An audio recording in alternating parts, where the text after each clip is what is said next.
من تكون هي الآنسة رجوى آل سيف. الملكة رانيا العبد الله تكشف عن موعد زواج ابنها الأمير الحسين ولي العهد الأردني والرئيس القادم بعد والده الملك عبد الله الثاني.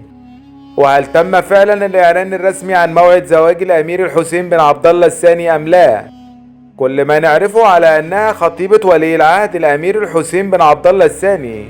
السلام عليكم وأهلا بكم وفيديو جديد.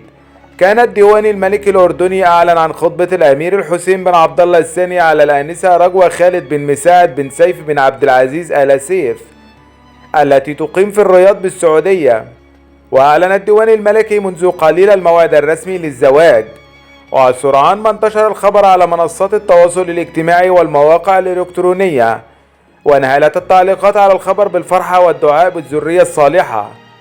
وفي وقت سابق قد أعلنت الملكة رانيا العبد الله عن موعد زواج الأمير الحسين قائلة: من أراد يتزوج الصيف المقبل مع الأمير الحسين. لذلك انتشر الخبر على مواقع التواصل الاجتماعي خبر وموعد زواج الأمير الحسين بن عبد الله الثاني على الآنسة رجوى آل سيف رسميا. وبكده نكون وصلنا لنهاية الفيديو. لو عجبك اعمل لايك وشير، واشوفكم بكرة في فيديو جديد.